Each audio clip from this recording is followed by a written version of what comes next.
Okay, folks, welcome everybody.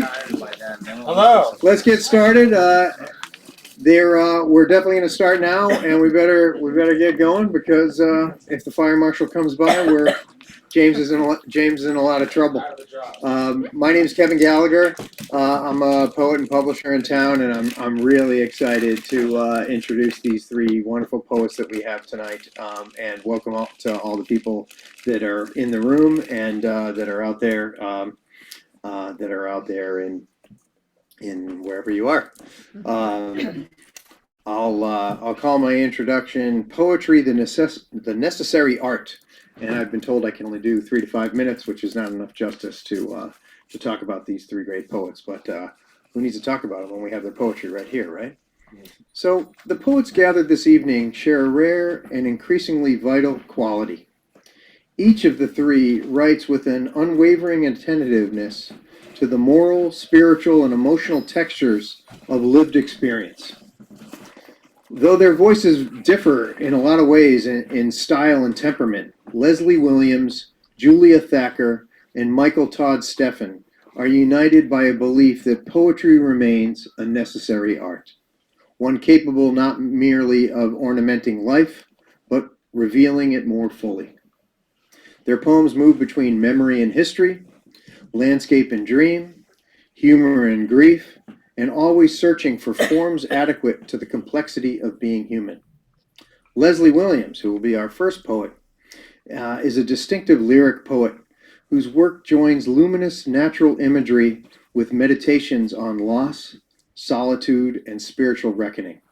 Her collections, as far as I know, I did as much research as I could, including Even the Dark and Matters for You Alone, reveal to me a poet deeply attentive to the physical world, while never allowing that world to remain merely descriptive. In Williams' poetry, to me at least, landscapes become moral, emotional terrains, weather, gardens, birds, forests, carry the weight of memory and metaphysical inquiry. She is the recipient of the prestigious Robert H. Winter Memorial Award from the Poetry Society of America, an honor that recognized early the remarkable precision and emotional intelligence of her voice. Other readers of Williams' work have remarked upon the way her poems balance tenderness and unease. There's a beauty in her work, certainly, but also an awareness that beauty is fleeting and shadowed by a vulnerability that I think we'll hear a lot from today. Her language is exact, without ever becoming cold, which often isn't a combination. The poems breathe with a quiet urgency to my readings. Her poems suggest that attention itself may be a kind of ethical practice, that to look closely at the natural world is also to confront questions of mortality, memory, and care. Her poetry resists easy consolations while remaining profoundly humane. Another striking feature of her work is the patience and discipline of her craft.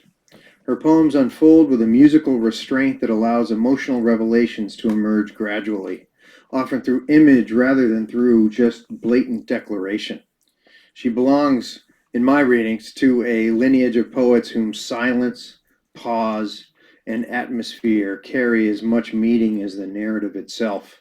I hear a lot of meditative intensity of writers like Louise Gluck, Elizabeth Bishop, and Williams' voice remains, despite that, it remains unmistakably her own, more rooted in the rural and ecological textures of contemporary life that she's lived. Julia Thacker arrives with a different energy, exuberant, surreal, gothic, and fiercely imaginative. She's been raised in Ohio as the granddaughter of a Harlan County coal miner. She draws upon Appalachian inheritance, mythic imagination, and contemporary wit to create poems that feel both ancient and startlingly new to me. Her debut collection, To Wildness, won the Anthony Hecht Poetry Prize, selected by Paul Muldoon, who praised the manuscript for its extraordinary linguistic verve and imaginative daring. He recognized her as a poet who blends what Lowell called the raw and the cooked. There, she's not on one side or the other, but these two are a force together in and of themselves. Thacker's poems, to me, move fluidly between the intimate and the cosmic and the tragic. They're crowded with an unforgettable set of images and sudden tonal turns that seem to explode conventional boundaries between realism and the dream.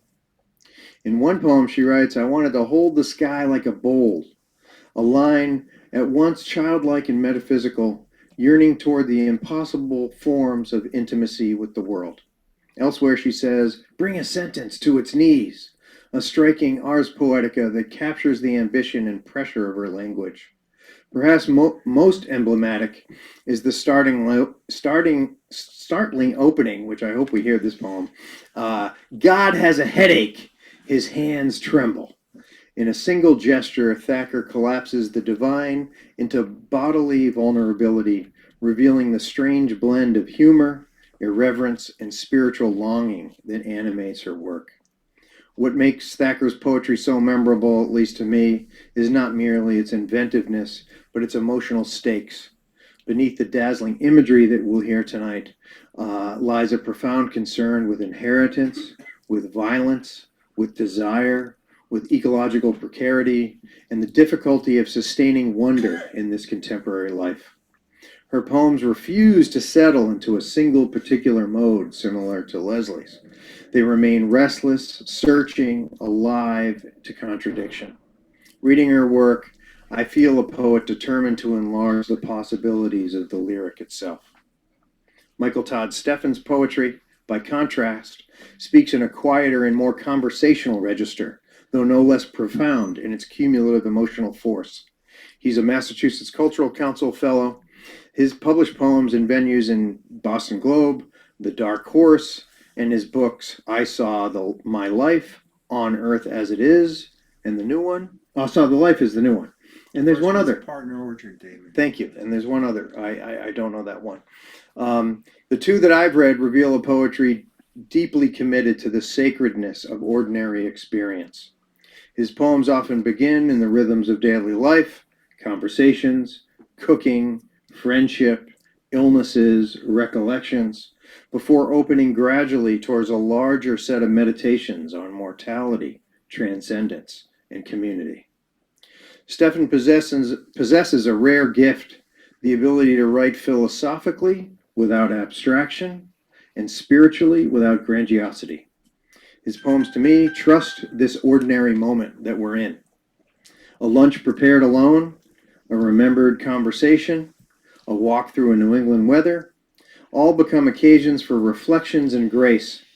In one poem, recalling a distant friend while making lunch, he invokes Thoreau, "How to kill a little time without injuring eternity." This line exemplifies Steffen's sensibility, humble, searching, gently humorous, and quietly metaphysical. But Steffen's not only a poet of deep personal accomplishment, he's also one of the great citizens of poetry here in Boston. Though through the Hastings Room reading series, is that the official title of it? He's helped create an incredible space, in addition to the Grolier here, where poets and audiences can gather in serious yet welcoming fellowship for our art. He's organized and participated in tributes honoring figures such as Seamus Heaney on an annual basis, Donald Hall, very recently James Merrill, and many others, helping to sustain a living tradition of poetry here in this town as both artistic practice and communal inheritance. Friends and fellow poets frequently remark about him upon the intelligence of his own work, but also his broader generosity, his commitment to the encouragement of others, fostering conversation, so they can flourish through the continuous of our art. So taken together, I'll shut up now. These three poets remind us that poetry remains one of the essential arts of attention. Leslie Williams teaches us how to look steadily into darkness without surrendering the possibility of beauty. Julia Thacker explodes language into new imaginative forms that recover wonder and terror alike. Michael Todd Steffen reveals the quiet holiness embodied in ordinary human life and the importance of sustaining literary community in and of itself. Their work combined differs dramatically in style. Yet all three poets, to me, share a belief that poetry can deepen our encounter with the world, making us more attentive to memory, more alive in our language, and perhaps more capable of recognizing one another in our own frailty and abundance. Thanks so much.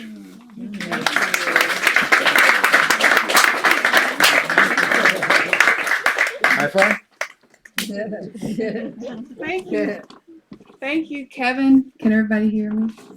That was amazing. Thank you so much. What an incredible honor it is to be here at this holy place, I will say. The Grolier is just a dream come true. I've lived here for 20 years and I'm here. And all of you are here. And this is just incredible. So James, thank you. Grolier, thank you. Poets, friends, people online, thank you. It's just really, really dreamy. I was thinking about what to read, and I was thinking about this as a mini meal. So in my family, we, a few times when the kids were small, had backwards day, which was you could have dessert first and then have your vegetables. So I'm going to have a little sweet poem first, and then we'll have our protein. Do y'all know about Girl Scout cookies? I know Tom knows this poem.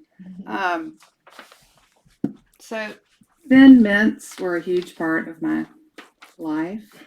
And I did some research, and 50 million boxes are sold every year. For real. So that, and I did not eat all of those. So this is thin mints. The best cookies for nostalgic rush, plus an easy high. The Girl Scouts selling in the park wear badges that leap like flames in February light, their unmoored faces burnished as they stand beside the loaded wagon. Once everyone was young, bicycles built for fun, handlebars with streamers and playing cards threaded in the spokes. We didn't know which of us would firework from the neighborhood, be a sunburst whose smoky after image lingered. The dove's call sounded, who, or was it hollow? I had one last 20 in my jeans, so I bought 4 green boxes, went down to the river, and ate a whole delicious minty sleeve, called it satisfied. Perching large upon my sits bones on the silty southern bank, I could see all the way to the island and under the island. So hopefully you can have a transcendent experience. Shout out to Slant Books. Emily is here, and some other Slant authors are here. And it's an amazing press out of Seattle, and I commend all of their books to you. So I love my book that they made for me. So I'll read a couple from it. Sorry, I have too many papers. And I was reading Paul Celan recently, and he has a new biography coming out in June, I think. And he said a poem is like a handshake. So I hope that you're feeling something, a greeting of some kind in these poems. And if you've ever visited a house of worship, you might have seen a connection card, a visitor's card that they encourage you to fill out. And I went to a church once, and they had in the bulletin, they said, if you don't want to fill out that connection card, we greet you in our hearts, which I thought was very lovely. So I greet you in my heart. If you prefer not to fill out the visitor card, in the film loop at the entrance to the aquarium, Jacques Cousteau tells of a dolphin in captivity who, on the death of her companion, stubbornly kept the corpse from sinking. I think about my body and its flagging spirit, nudging it up for air. Have you ever asked for glory? When Moses did, God hid him in the cleft of a rock, covered him with his hand, and passed on by. When Moses came down, his face was shining fearfully, such that he had to wear a veil. There was one dolphin I grew attached to, came back often to visit, his face like he swallowed a canary. The perpetual smile lost me in an ocean, another flesh, a tank. Stayed with me in kindness I hadn't felt or given in a while. As I entered the Sunday door, the woman in the denim shirt clasped my hand, said, "Welcome." Her eyes were lit with the greatest greeting, as if for the sun itself. I had to turn and run away, unable to stay a minute more. In a flash burn instant, I became bearable, but then the kindness itself became too much to bear. So,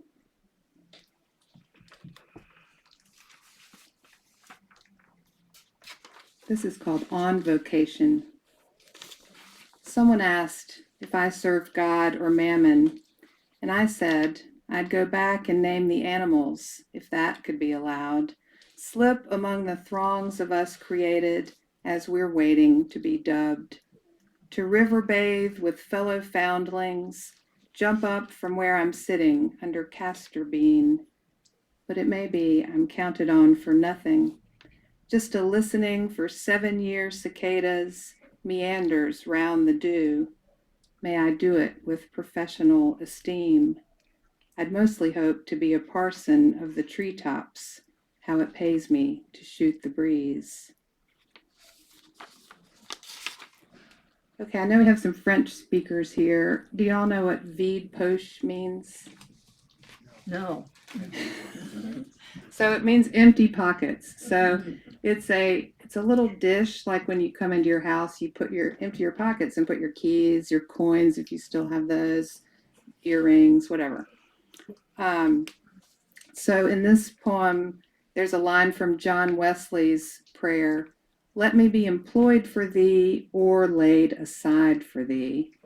And there's also mention of the Gospel of Matthew, when you pray, go into your room and shut the door. Vide poche, little bedside dish in which to collect, not lose, display. There were 4 notches in my soul. Pray and care and be alone and discipline.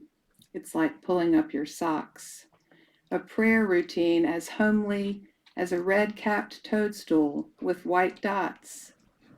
Even when futility lines it all, like silk inside the pocket, deep in gabardine, my lament with the exact dimensions of a trouser suit, bespoke and ready to wear.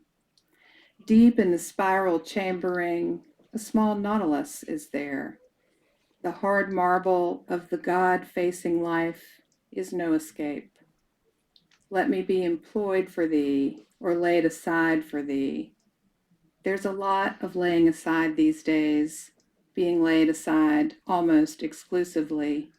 Go to your room and shut the door. Empty it.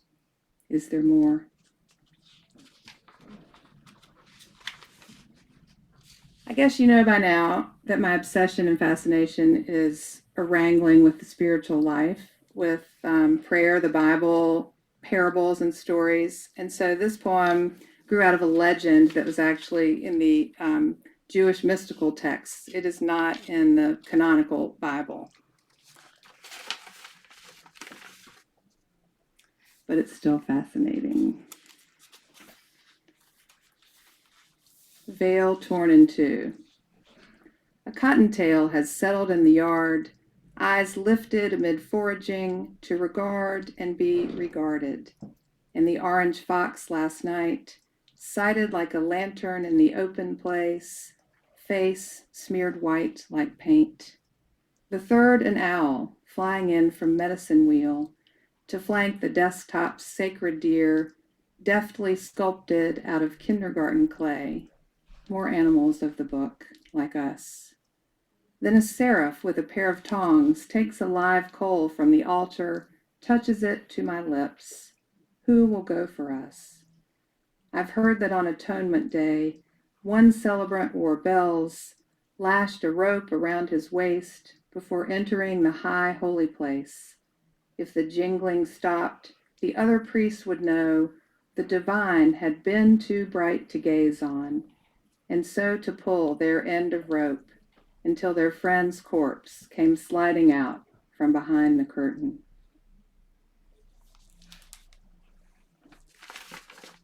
Couple more. Now that we're in this Old Testament world, let's go all the way back to Genesis chapter 1. And how many of y'all have wrangled with a pantoum? Oh, I see a lot of hands. Yay! So pantoum, for those who don't wrangle, is a poem with 4-line stanzas, and in which the lines 2 and 4 repeat as lines 1 and 3 of the next stanza. So it's very circular, and it's kind of good if you're obsessed about something to kind of keep on repeating until you get it right or until you give up. So this one is called Day 3. No hungry rabbits yet, ingenious. Spring peas burgeoning, unbounded, tender, splendid green. Color waking out of nothing into wrinkled pods so fit for eating. Spring peas burgeoning, unbounded, as a daughter gropes her way to being, out of nothing but a wrinkled seed, split for meeting. As evening primrose grows, a daughter gropes her way to being, in runaway yellow, center striped magenta, as the evening primrose glows, for future bees to drag their legs through nectar, down runways of yellow center striped magenta, the folded inner work that holds next flowerings inside. Soon the bees will drag their legs through nectar, petals marked to find the soft place easily, folded inner work that holds next fruits inside. Tender, splendid colors waking green in the flower of today, by no human means provided. No hungry rabbits yet, ingenious. I got one more pantoum. Do I have time to do one more? One more? I can't decide between the pantoum and my other poem. I think I'll do the last one because I just think I will. Thank you for listening. Y'all are so amazing. I love all of your faces. This is called The Resistance. When I feel sad about the world, I stop reading before bed, leaving off, for instance, Fire in the Ashes, 25 years among the poorest children in America.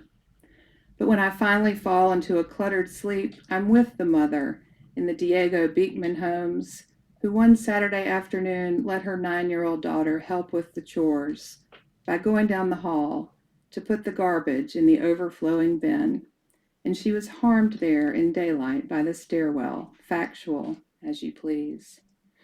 I'm sorry to include these details, but waking in March of 2025, the label on my jeans says prosperity, and a member of Congress flew across the country with her infant son to cast one vote to make it easier for people to keep their jobs while also caring for a family's needs. In other words, what is it about mothers? The sad tide welling inside, I'm sorry, as she put your sandwiches together with the heels of bread. Is it that everyone's love is growing smaller, or the problems are getting larger? And I don't want to be okay with that. But as with most distress, the answer is we just have to. Keep reading about microplastics in the food supply, because if you melted down your brain right now, it would contain an amount of plastic equal to a disposable picnic spoon. I'm shocked I was allowed to ride my bike to the neighborhood swimming pool as a child in 1973. To feel the cold metal of a passing car scrape the outside of my thigh, though I miraculously stayed upright and the driver of the station wagon got out to yell at me because, in a way, she cared. And until now, I've never understood the resistance is in caring about the story. Thank you so much. Thank you.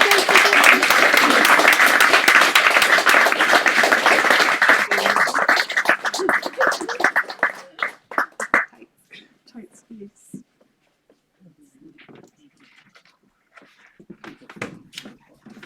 Oh, I made it. Well, what an honor to read at the Grolier. And I'm with Leslie. It is magical. I can't believe I'm here, but here we are. Thank you, Kevin, for that beautiful introduction. Thank you, James, for inviting us. Delighted to read with Leslie, who just read so beautifully, and with Mike. I will begin with a cento from my collection, To Wildness. And as I'm sure you all know, a cento is a collage form in which the poet borrows lines and fragments and images from other poets. It could be from poets across time.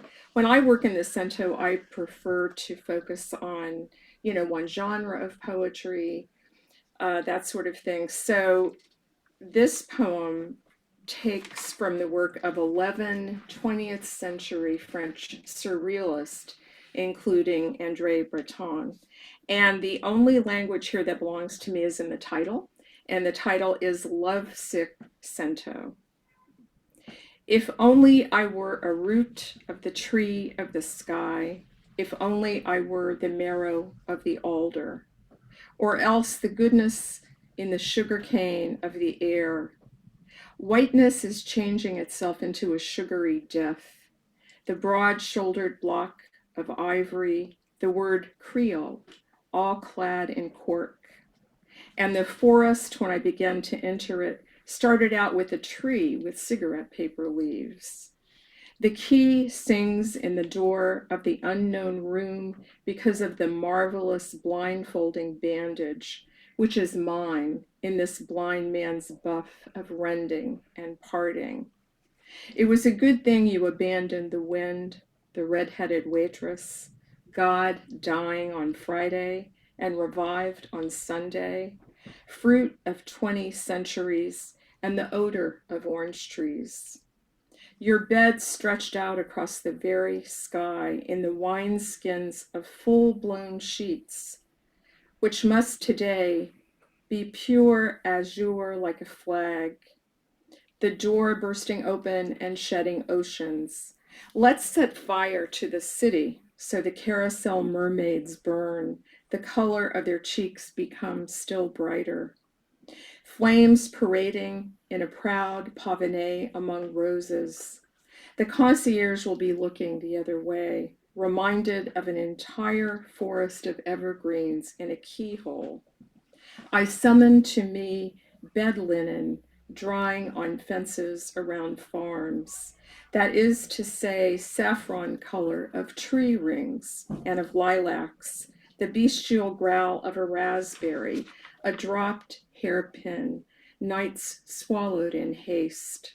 Doorways of your body, there are 9, and once I open them all. So now to my own language.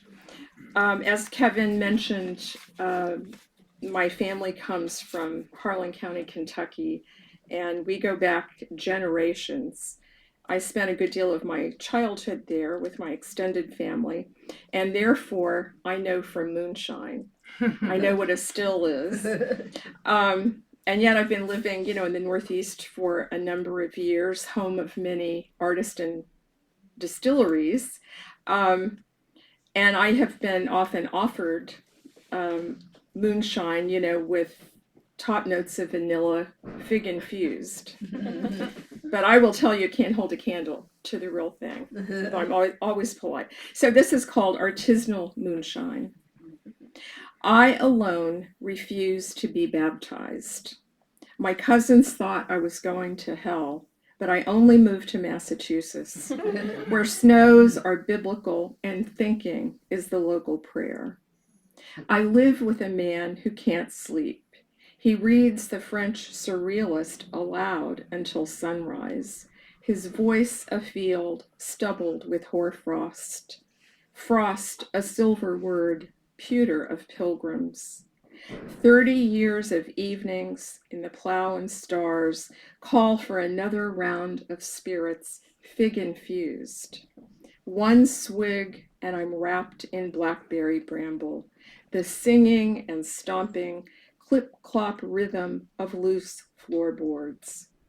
At revival meeting, Uncle Odell stood to testify he'd gotten a bad batch of hooch, had visions, wrecked his Studebaker. Still, he crawled out unmarked. Preacher baptized him the next Sunday during an early cold snap. Deacons waded into the shallows to clear the ice flows. They brought their mallets down and broke the river's bones. A last swallow, and my name dissolves in silt. When the bartender brings the check, I'm apt to sign Verda, Aunt of the Lazy Eye. I have my mother's fear of water, and the maps of our palms have gone unread. I'm all mixed up like that. This is, I would say, an ancestral piece. That's kind of my version of finding your roots, and it's called Grass Soup. Of Celts, stew of pig knuckles and carrots, of smelt iron, of orla, leaf, maud, growing old, growing onions, on Sunday, boot black, 2 wings of rouge, of weak bones, wind-chipped, pocked with holes, dowager's hump, of eyes, watery blue, pea green, nearsightedness, passable singing, sunless, of fog, of lusty gales, skin the color of flour, of chapped hands, Viking crown dug up with the potatoes, of rocky coast, of peat burning, rendered fat, potions, poultices, hut thatched,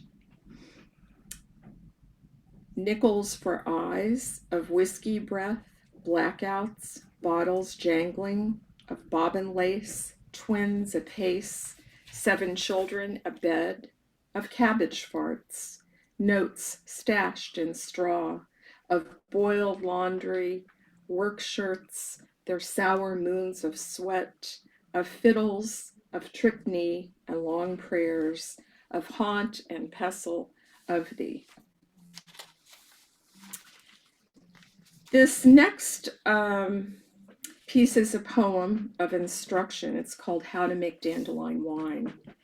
And I really enjoy writing poems of instruction, and as a workshop leader, I enjoy giving this prompt to my students because I find a set of instructions is such a lovely container for a poem, and it might be how to bake a double chocolate cake, how to forget, how to go on vacation, but whatever it is, it almost always has a subtext, you know, because a poem is a work of the unconscious. But, you know, wherever the poem takes you, you can always then come back to the instruction. You know, there's a beginning, a middle, and an end. So, how to make dandelion wine. Wait for the afternoon heat. Let the sun open and dry many flowers. Tarry. If you are in love with a married man, wade into fields and backyards. Keep low to the ground. Pick before the first seeds have flown. Look for yellow of number 2 pencils, Van Gogh's straw bundles. Collect 1 gallon blossoms per gallon wine. Snip off stems and discard each green collar. Drop in boiling water. Petals will rise to the top. Let cool. Test on inside of forearm like baby's milk.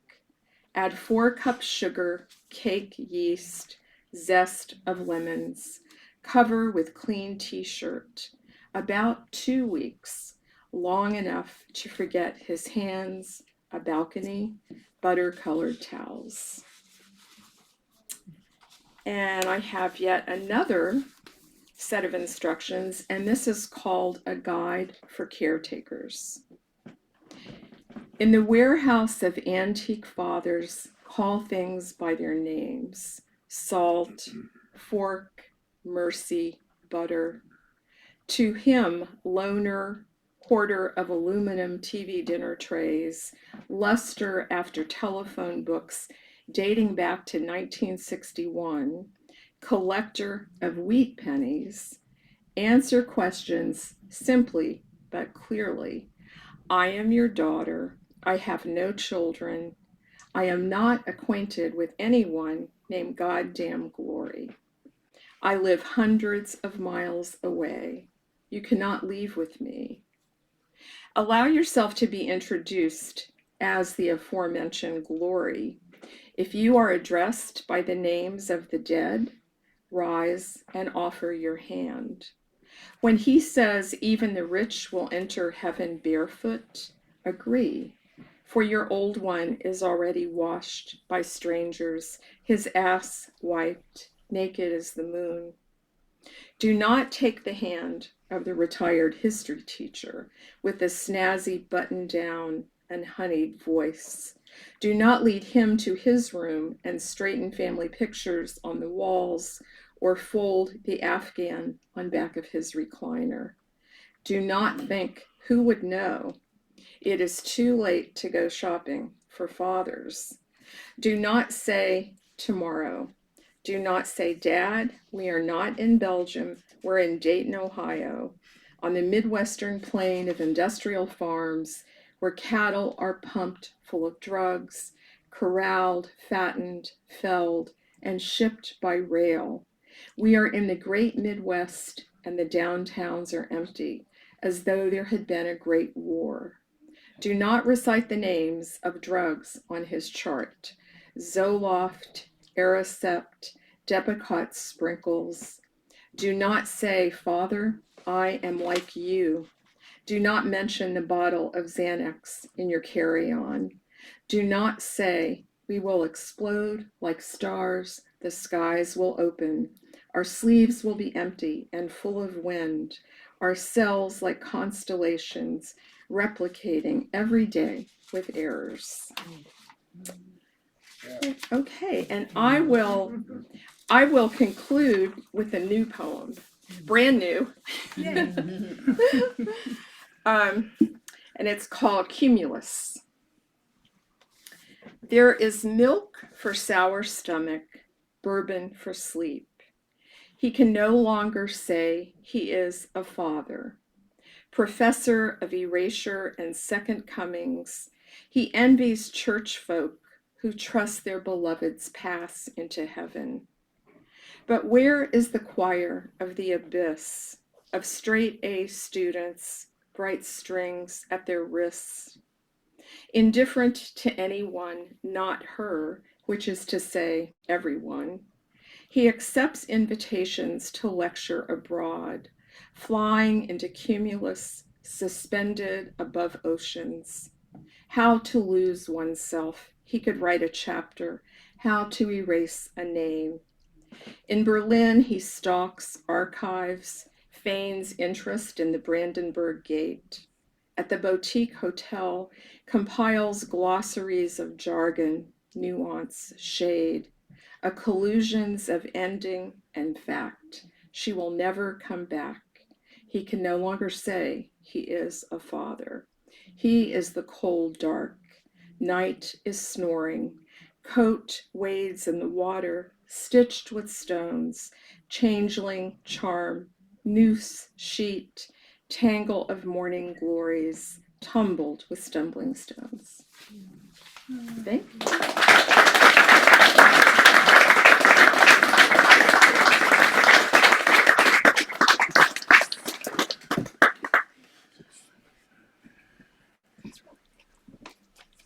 Great to be here. If I could get my glasses out, I could start. Here we go. So I'm going to be presenting the new book. I Saw My Life, but I'm going to read a couple of new poems first. Can everyone hear me okay? Yeah. That's good, okay. Close Call. It's a real kangaroo, the price of olives. $112 now for a 20-pound box of fresh raw Kalamata. It's become an index for the notch on my belt since the shares of the pitted commodity were handed down to me from an uncle's will, with its powerful spell of a green bubble I inhabit. Proven a bubble, this hand-to-mouth mindedness, by its knack to burst time and again, unshielding me to the inevitable forces of balding age with the effort of a wool cap. Like news of the old house we used to live in on Lexington Street, with balls to toss, a fresh start covey among the greatest good, with growing pains, homework, a mortgage to pay off. The flush-faced, unfrowning man who moved in after us with his freckled pride, there he is on the front page under the dire headline, "Man Asked for Quiet, Kills Neighbor's Dog." Our bad guys are getting worse. In my time there, our village villain got caught dangling from a neighbor's porch during a late-night party.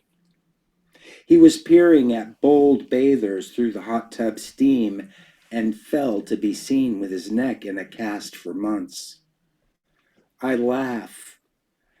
My heart sinks at the old pageant's newest version of Herod with his loaded shotgun crashing in the extended boom of its report like an unusual shower of asteroids blazing down on our neighborhoods and power lines.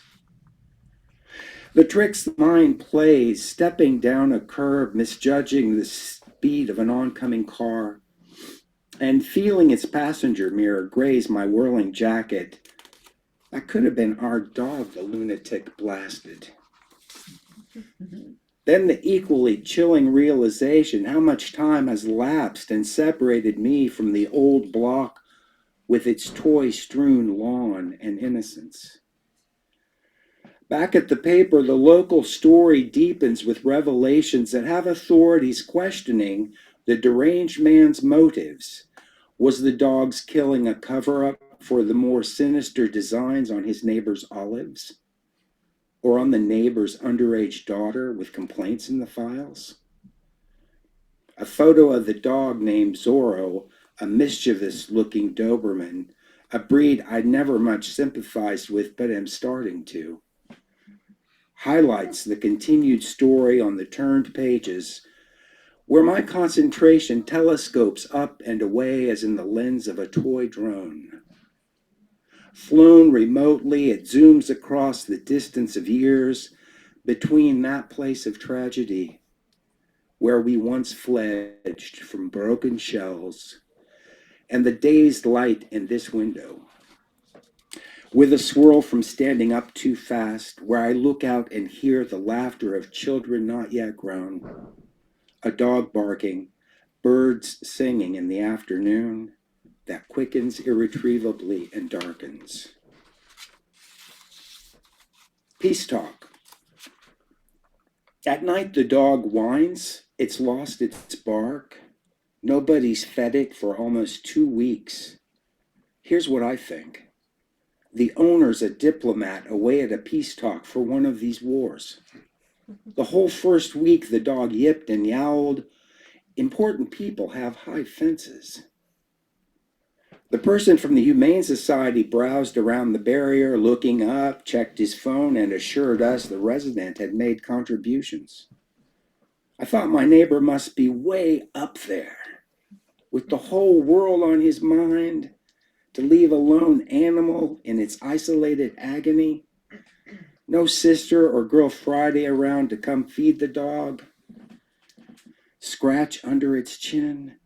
It was chained to a tree we discovered when we tried throwing food over the fence. It's a long yard. On the radio, more homes have been devastated by missiles. meaning my neighbor will have to stay there oceans away for another round. The talk he sits at isn't even for the war we're in. I get tired and turn off the radio. Through my window, I hear a low groan and get the picture of the dog and its harp of a rib cage and loose skin. I hear the chain clink as it sets its chin back on its paws. I can hear the soft whimper in every breath. I turn the radio back on. So those are new poems. I Saw My Life. Thanks to Eileen Cleary and Michael McGinnis for designing and helping me there with Lily Press. Turned out to be a beautiful book. And you can read all the short poems without reading 60 pages, which are the one poem in the middle of the book. And shout out to Dan Tobin, who read a much longer version of the poem, and George Kalogiris also. They gave blurbs, and the book is well worth the blurbs on the back. And David Ferry, the book is dedicated to David. He read a first version of the poem, and this could be a brag, but it's really how long it took me. And Dan mentioned that 2017, I had a over 200 page draft of my poem. And David read it all, and we commented it, and he talked about it. And I put it away and worked on it again and put it away and thought about it more. So it ended up shrinking, actually splintering off. There will be 2 other long poems probably that won't get published, but this one did. And so the shorter poems do come out and read themselves more or less to you. I'm going to introduce some of the characters from the longer poem and try to entice folks into that tonight. Audrey Morvant is the speaker's wife. Her father's life before he'd met Audrey's mother hid to be opened in a photo album under some binders in a bureau drawer. To this day, she stores the old photo keepsake, the time she'd take it out in a lull on Sunday with her mother gone to the epicerie or to visit with her neighbor friends. Audrey understood the life inside that book had been a special one for him, and yet a past with its own silence in this life, which in his words, he had been blessed with, meaning her and her mother. They came to him in 1966 when Audrey was just 2. Mama was a single mother working as a secretary at a printing press, and that year she met Albert. He was 48. His older age confused more than embarrassed her, next to her classmates with their younger fathers. You can scan that, next to her classmate with their younger fathers. C'est ton grand-père qui t'amène. With his past days in World War II, as she and the world grew older, it was as though he'd entered her imagination from mythology, the golden age of cinema, in a society of people posed to have their pictures taken. Postured, smiling, wearing neckties and coats, dresses and hats, in black and white, for years to fade and yellow. Bogart, Bergman, Josette Day, Jean-Marie.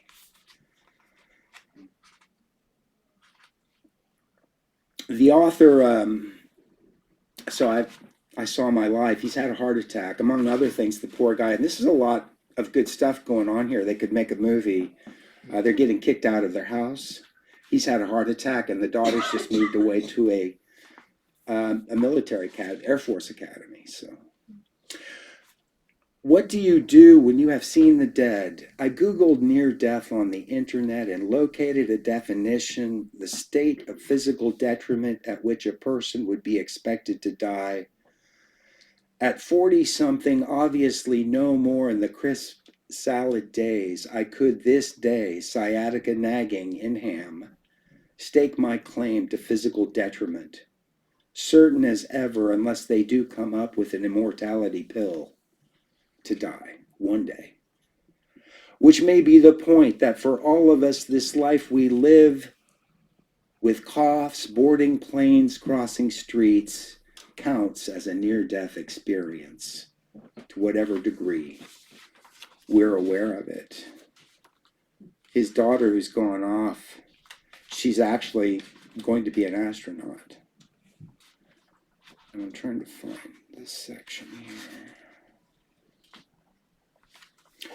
Lake of placidity, oak of resolve, grown up, the psychology selection questionnaires and isolation labs weeded you in, one of 2 out of 10 out of 1,000 would-bes, a fifth of whom you wondered filtered themselves out by answering yes to do you smoke. Pages and pages of what would you do if questions. If one of the crew members started making sexual advances at you, if a coworker on a spacewalk should perish, you look straight at me, remembering these questions, saying, same answer for both, cut them loose. I chuckled at how obvious this must be, love and death haunting humans even in space. You said an astronaut considers it an honor as the sailor at sea to be buried in the element of their vocation. I make sense of these photographs of her. Here she's 11, here she's 25, in a summer dress, helmet, oxygen mask, weaving a daisy chain, whizzing at Mach speed, vulnerable, inviolable, a butterfly, an irrefutable theorem. My doctor slides a camera tube inside me.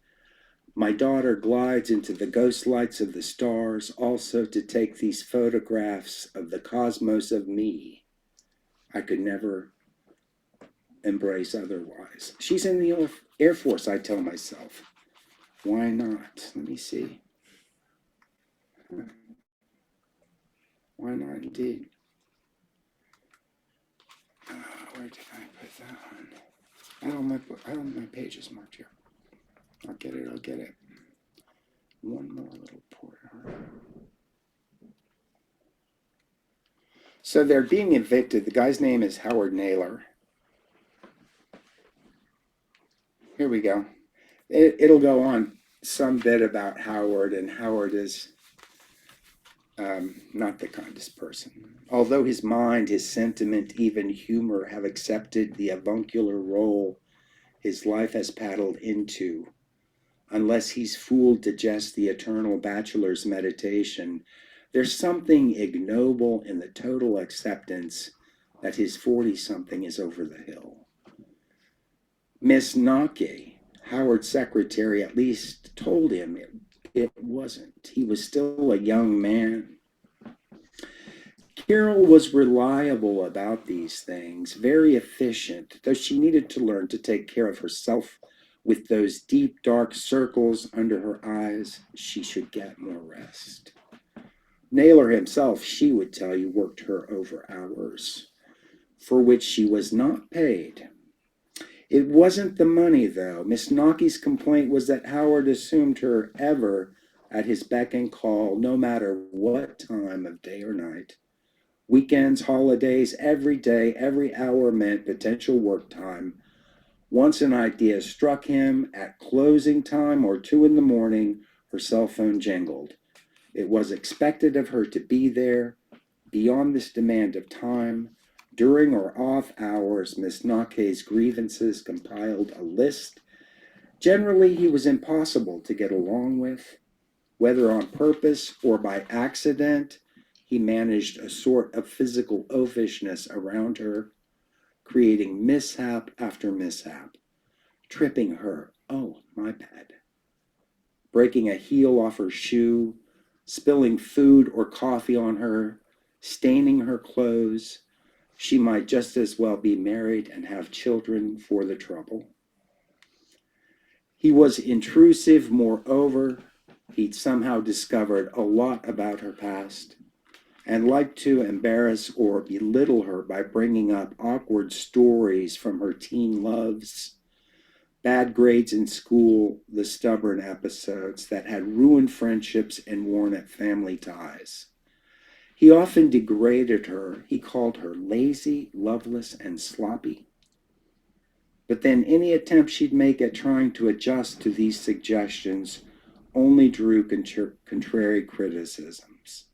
Now she was acting overambitious, mothering, and too meticulous. She needed to back off. I'm going to close with a short poem. At the very beginning, which won a 2007 Ibbotson Street Prize, that was way back, it's called Wishes. And it's going to suggest constellations of Libra, Scorpio, Cancer, Pisces. Wishes. Through the thatched lace of a locust tree, the eyes of the stars like grass sparkle and stare as from one mind that has been everywhere, seen everything and found no one thing to turn its look from. Seated in this valley of time where the moon is a pebble in a shallow stream, those furthest peers into our own depth burn on and say, oh no, you don't. You don't disappear. Cast for the fish, retreat, retreat the crab, sting, draw arrows, weigh this and that, but find your reflections somewhere, even way out here. Thanks so much for coming, everybody. James, thank you very much.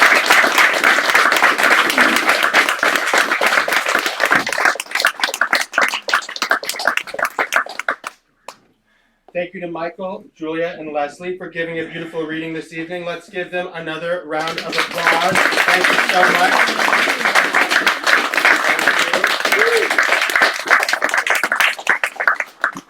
Thank you to Kevin for the thoughtful introductions. He's reading here on the 25th of June. Mark your calendars. Let's give him a round of applause.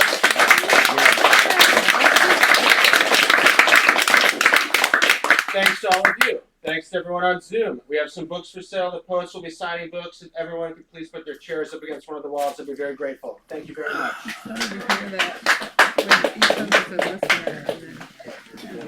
You know what I mean? Yeah, yeah. Yeah.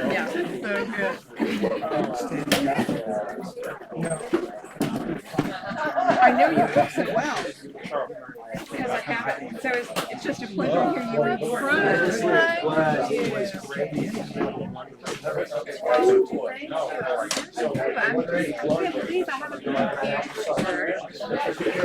I don't get out. I did. I love that. That's almost like he's making me beat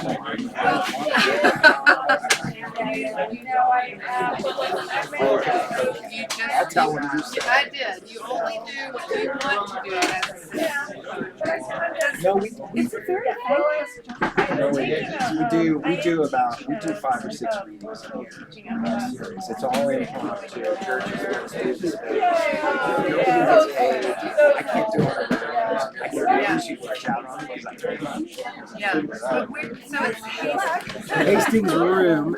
Hastings Room was the library at First Church Community. The back of Church Yes, of course. Thank you so much. Thank you for that. I came here a couple months ago and bought these. I haven't seen your other stuff, but I really like your work. I really appreciate your introduction. That was so thoughtful. And I guess I better get a pen. There you go. Trouble without a pen, you're in trouble without. I know. Well, I bet James will have one. Oh, you get great introductions, Kevin. I know. I'm so grateful for your You're very thoughtful. I know. Hang on. Let me find a pen. Oh, you're on my way. Gave me 18 minutes to do it. That's what it's all Might about. as well give the guy $100,000 that he gave me to do this. Will you hold this for 1 second? You would think that I would have fought this through, but I know I haven't had to. Hello, my dearest. Sign it. Well, I'm signing Kevin's in your pen. Oh, okay. Can you hold it? I'm holding for a pen. I live in Newton. Yeah, so very close. I tried to do it Thank back you for being here. I hope I'll see you during the graduation festivities. Yes. I'm really grateful. Sorry, Mr. Merrill fan. That's okay. That's okay.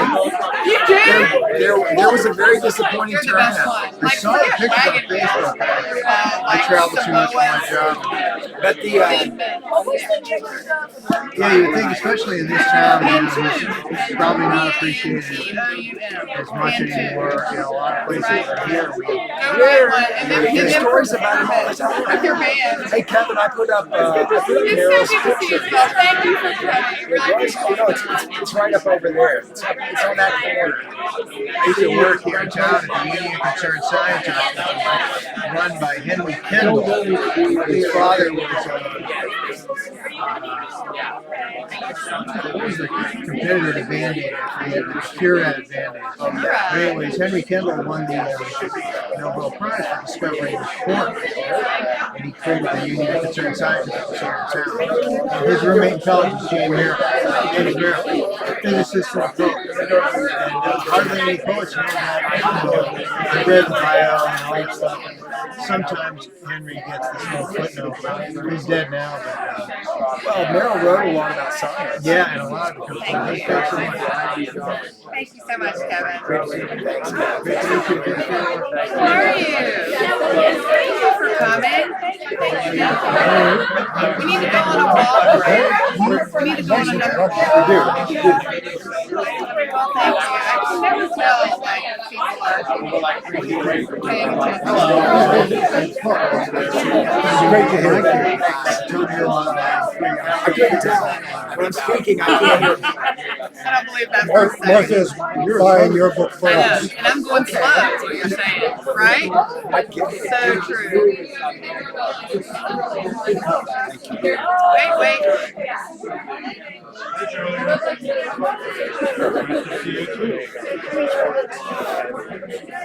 There you are on TV. Am I still on? Let's turn it off.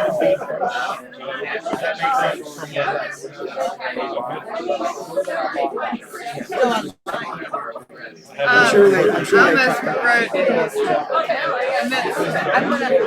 you going? Thank you for being here. I'll call you. Will you please? Oh, yeah. Okay, we're going to do our thing. Lots of messages in chat from William. That makes sense. Thank you for being here. Oh my gosh. Thank you for being here, truly. I can tell. Thank you for being here. Not your fault. You know what happened? We just started listening. I'll tell you later.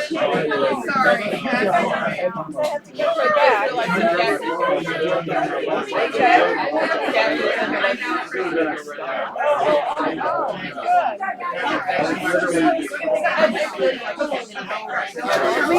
I really enjoyed that.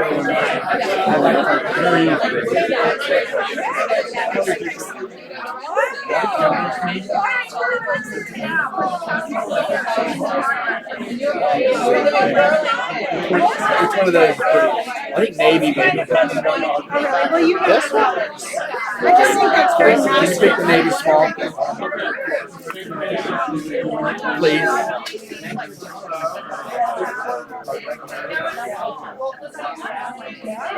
Very nice.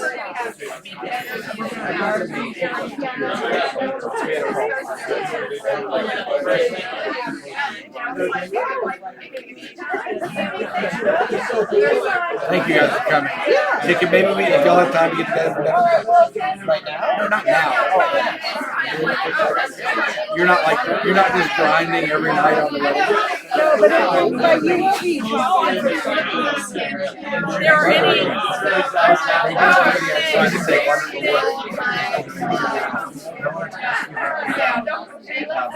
Yeah, I know. Well, I didn't mean to out there, but thank you for being here.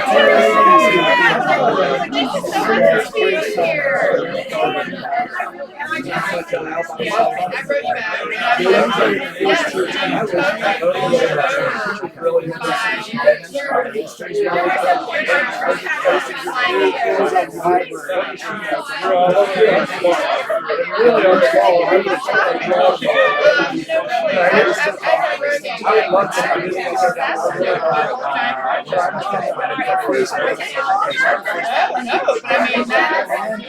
wrote you back. James and some of the I read people that. here.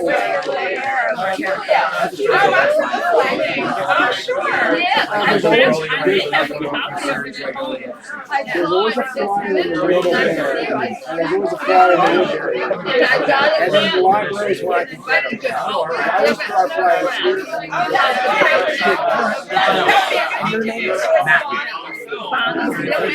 Yeah, I teach at Berkeley. I teach literature at Berkeley College of Music. by St. Cecilia. What's that? By St. Cecilia. Yeah, right there. That's my church. Ah, there you go. I teach at Berkeley, and it's wonderful to teach literature and music students. So, it's a really interesting gig. I like it a lot. I'm a poet as well, but especially poetry and lyrics. I mean, I set out to be a musician and a songwriter, and after I read Element, I couldn't reconcile. After I read T.S. Eliot, when I was an undergrad and I saw The Wasteland, that was a huge turning point for me, man. How many could say the same thing? I looked at that poem and I remember the distinct feeling I had. I was a sophomore as undergrad, and I loved literature and stuff, but I just felt I had no idea poetry could be like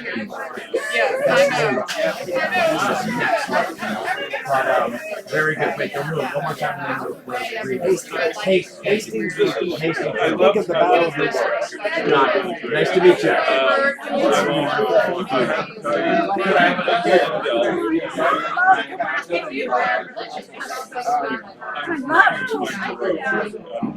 Oh yeah. That one, like, it took several drafts, and I had to figure out what, you know.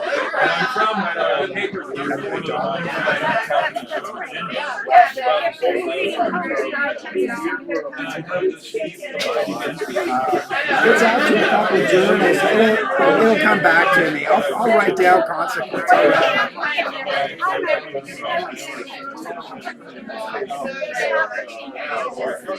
Okay. Maybe by next year we'll get it. We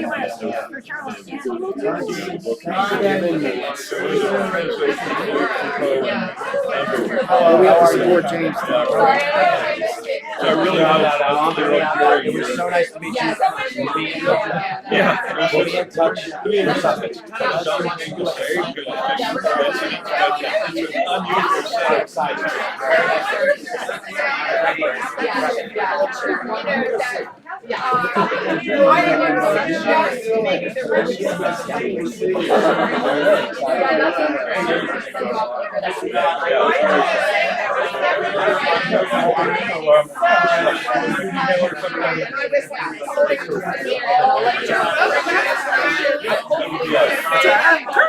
Oh, well, thank you. I don't practice. I never know what to say. I'm a deer in the headlights. It's good of you to come out. I've been thinking about you guys. Reading my other books, what will I ever do? They were all together, and they were one, and they went over 200 pages, which David originally read. Now the one I broke down about the parallel story of America and Europe during World War II, that broke off. And since you have helped me with that, now it makes two different ones. Easier to get. Eventually, if I ever get all three published, I might try to turn back around and put them back together. And one got published. It took me forever. It's great seeing you. I have no idea.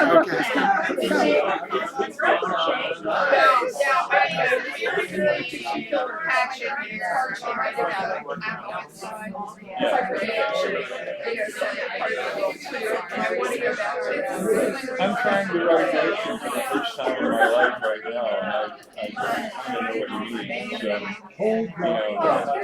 Joyce found it easier to write about Dublin once you got to Paris. But I'm no Joyce. It's nice to have a little history, and you don't have to learn for it. And you're a big reader in the country, right? I mean, the dialogue is just there. Yeah. That for me, that's always the biggest part of it. It's fun to go back and hear all that.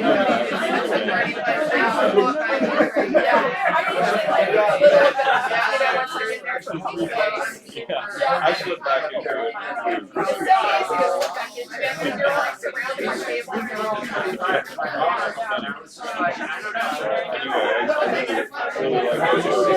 nice to meet you. I really enjoyed your reading. Oh, I enjoyed your reading too. I liked listening to you talk about this. Sounds like T.L. Sellers. I say she's so cool about how she goes about it. I have to fly to an alien planet and hover over aliens and get with your finger on your face. Well, I love your ease. I'm not too nervous of news, but I was really No, you did fine. I think we all sensed that from behind him, and everyone goes, "Oh, you look so good." Yeah, so I think I was completely falling to pieces throughout. oh well, you didn't show it. You're like Mr. Cool, and I'm sitting there going, I wish I could speak like that. And then I thought, oh, I should read more funny poems. I do have some. Oh no, you're way cool. Are you kidding me? Well, I mean, really, how many? I'm sure you read this. And you know, usually, like I'm printing my notes. You know, really sad about things. I'm usually facing this way, and you know, there's Tess Gallagher. I knew Tess Gallagher when she was that young. Tess is still. She's still around. Well, yeah, I guess. Well, she's quite old, I know that. One of Carolyn Forshane. She'll have a new selection coming out September. That's pretty I exciting. saw. That's pretty neat. Yeah, she's looking great. I think she's gonna have like. Yeah, but that'll be yeah. Okay, take good care. Thanks for coming. It's good to see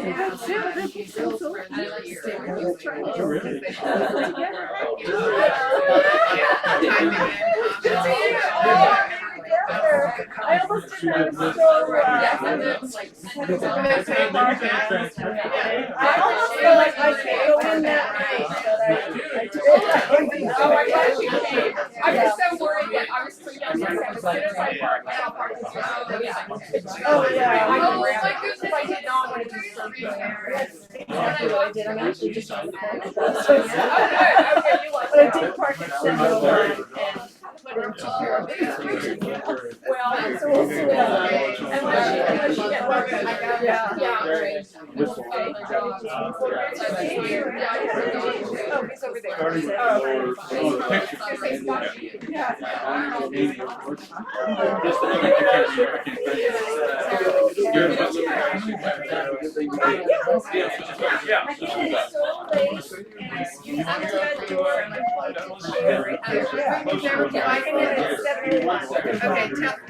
We're meant to sign it. Oh. So that's exciting.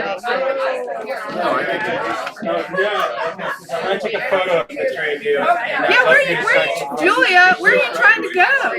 No, I was looking for my husband. I'm like, Oh, okay. I can't believe It's important to keep track of. No, he's out there. He's out there on the sidewalk. Okay, good. Okay. And we're gonna sign the posters. Oh, okay. Cool. Yeah. Thank you for your reading. I don't know.